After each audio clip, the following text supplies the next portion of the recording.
Hi guys. So I promised I'd try and do this for us, for all of us suffering with MGUS or smouldering myeloma or full-blown myeloma or leukemia or God knows how many underlying illnesses and immunity problems. I mean, life's hard enough at the moment, isn't it, with Covid-19? Who would have guessed if somebody had said just before Christmas, oh, by March or April, 30% of the world will be in lockdown. We'd all be hiding in our houses. If we went out, we'd have to go to supermarkets and stay 2 meters apart. We'd be wearing masks. We wouldn't want to leave a cardboard box. Obviously, we would want to leave a cardboard box for like 24 hours before we opened it. And we couldn't see our loved ones if we were dating a boy or a girl, or if we wanted to give somebody a hug because they were upset, we wouldn't be able to do it. It just seems crazy, doesn't it? Anyway, so I think I've got a badge in the MGUS group. I'm in 2 or 3 actually, but the one with symptoms for being a rising star. So I thought I ought to do some work to make sure I stay there. So I'm Nick. I live in England, as I know a lot of you are in the US or further afield. I've gone past 50, as you can tell. I put some makeup on, but you can see my dodgy lockdown hairdo. I had to get somebody to do it with toenail scissors because they're the only ones sharp enough to cut my hair, so don't look too closely. But I promised, I used to be a BBC journalist in the UK many, many years ago, but I've worked in journalism and marketing, financial stuff, loads of boring stuff. But the one thing I am good at is communication. I mean, the reason I'm wearing arthritic gloves is because over the last 3 or 4 months, when I got properly diagnosed and I was very ill, the worst symptom I personally have still got is real pain in my fingers, hands, and my toes, my feet, obviously other parts of my body as well, but this is the worst, and it stops me typing and writing, which as a journalist is pretty frustrating. So I'm doing radio shows. So I'm doing a lot of talk shows, BBC Radio 5 Live, LBC, local BBC radios, pretty much anything where I can help people, because I feel so useless to be able to do anything, as probably a lot of people do. But being in the MGUS groups on social media I think it's been a lifesaver for me. So I thought I ought to try and at least return the favour. So tonight I did an interview, and it was on LBC with a presenter called Darren Adam, who's lovely and he's so bright, very caring. I've done loads of interviews before, but I've sort of been the bossy, nerdy, geeky science person. So this one was a bit difficult because I had to talk about me a bit and about MGUS and cancer and all that stuff. But they had an American on who is an expert, a virologist. She dealt with Ebola and she knows loads of stuff about that. And it turns out from talking to her, in the US, she has a particular specialism in MGUS and cancers. What? Who would know? So I'm going to play you it's only about 5 minutes or so, if that, radio interview that aired on LBC tonight. And I hope it helps. There'll be lots of questions that I didn't get a chance to answer because you don't get that long. But hey, I tried because I'm thinking of you guys. And I don't know how much you've got in terms of friends and family around you, but I haven't. So my best friends, actually, contacts I've made through this group at the moment. High five. So have a listen, see what you think. And I hope it helps. And hang on in there, guys.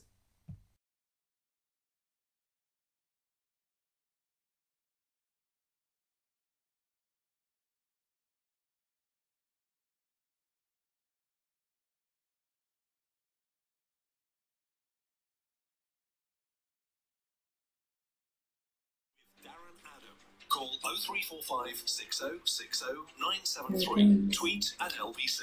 Text 84850. 2:34. My guest is Dr. Dina Grayson, physician, scientist, expert on viral pandemic threats, live for us in Florida this morning. Nick, a little closer to home in Cheltenham. Morning, Nick. Hi, Darren. Thank you very much for taking my call, and thanks to Thomas as well. Oh, you're welcome. What's your question for Dr. Dina Grayson? Okay, so firstly, Dr. Dina Grayson, I've followed you and I'm intrigued by a lot of your information. I'm phoning I don't like phoning on behalf of myself, but I was diagnosed with MGUS, which is monoclonal gammopathy of undefined significance, which, as you know, is normally a pre-myeloma type condition, and it's recognised more in the States because on the various social media I have over 1,000 people who, like me, are very concerned that either have pre-cancer, full cancer, or are regularly being treated for cancer, who are now in a position where they're scared to go to hospital. So I wondered if I could ask you a question. Absolutely. So the main concern that I say we, that means people in my position. I was only diagnosed 10 days before the coronavirus lockdown with MGUS, with lots of symptoms, respiratory symptoms, bone pain, joint pain, rash, hypertension, diabetes type, blood sugar level going into a coma, my blood sugar would dive. All of these are common symptoms of people with this condition. And others who've been diagnosed with multiple myeloma, what we all share in common is we have, as you know, paraproteins, funny proteins in our blood that you can have IgM, IgG, IgA, and all of us are concerned that some of the testing that is done for COVID-19 might firstly give us a false positive because of some of the weird proteins, but more importantly, and I'm concerned particularly on those that are further along than myself, they've stopped, particularly in the UK, this is more so, it's interesting, it's radiotherapy, chemotherapy, people that are meant to be going on a regular basis have stopped doing it because they're scared of going to a hospital or a doctor's where the virus is more likely to be around and infect them, and they're already obviously shielding in vulnerable categories. In the States, though, however, some of the people who chat in the social media from the States are absolutely flabbergasted that people in the UK, like myself, can't take a COVID-19 test and also go to a place where it's just for a cancer person and not somebody that would be walking through with a potential COVID-19. Should we be worried? I mean, what should we do? Because we've got similar symptoms. Dr. Dina Grayson, can you deal with that first? Because I mean, Nick is not the only person to have raised this concern. If someone has a very serious underlying condition that means they're at greater risk of the consequences of catching COVID-19, they then feel that they are, even less keen to leave the house and perhaps place themselves at greater risk by going to a place where there is likely to be infection. If you can maybe deal with that first, and then we'll move back from what you said. Sure. Well, just full disclosure, I actually develop new medicines. That's what I do. And in addition to developing medicines for deadly pandemic viruses, I actually spend a lot of my time developing new medicines for cancer. So right now in the United States, actually, the guidelines for the oncology doctors, the cancer doctors, is that, basically that in general, healthcare facilities are viewed as hot zones. So this is not just in the UK, but here as well. Now, perhaps some of the patients on people you're speaking with on the message boards have some different experiences in their individual communities. But there are places in this country here in the United States where cancer centers are, basically they don't want patients there at all. I mean, they because they're very concerned about the risk for, getting infected. Now, in your case, I'm very familiar with MGUS. This is sort of like a quote unquote a precancerous condition, but still you can be immunosuppressed just because of all of the extra immunoproteins in your blood and just some of the dysfunction in your immune system. So the short answer is that yes, you should take extra precautions, meaning you should really try to avoid leaving home if at all possible. Try to have others, if you have them, friends, family that can help you with respect to going to the grocer and getting your medicine. The other thing that at least we do here in this country to help patients is something called telehealth, where you can speak to your doctor via phone or via even a video chat rather than having to go into a clinic. And there are oral medicines in your condition that can be used to potentially help treat you. So those are some options that at least are being used here. But overall, again, it's very, it's horrible. I mean, one of the things, Darren, that's not being really talked about is all of the indirect horrible consequences on health because of this virus, and not just for cancer patients that can't get care or adequate care, but also think about all the screening tests that people are not getting, like a colonoscopy, like a mammogram, like a pap smear, because and it's not just, well, we put it off for a month or 2 months, but now we're looking at many months of people not getting these really important screening tests that can diagnose a cancer early, and that cancer. And the cruelty of that is that we aren't going to learn of the consequences of all that being postponed for some time, are we? That's right. And the other thing we're also seeing here is that the number of patients going to the emergency room with heart attacks and strokes has gone down. And that's not because people suddenly decided not to have a heart attack or stroke. Yeah. It's because they're dying at home because they're scared to go to the hospital. And that really worries me.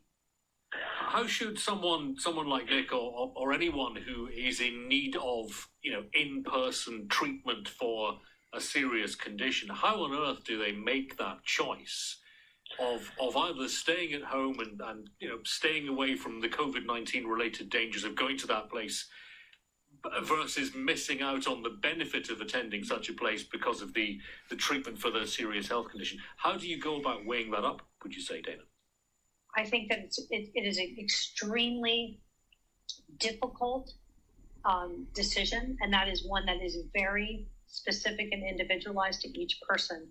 And that's something that you really need to discuss with your healthcare provider, because it depends on where you live. Like New York City is very different than living I'm in a small town in Florida right now, where the risk is much lower, right? So versus being in New York City, where my goodness, some of the cancer centers, they've taken their stuff, their equipment out of there to use it to help treat the COVID patients. So, it really depends on where you live, what your specific situation is, and, how your doctor's clinic works. So that's where, one size definitely does not fit all. Even in the same city, every person's different.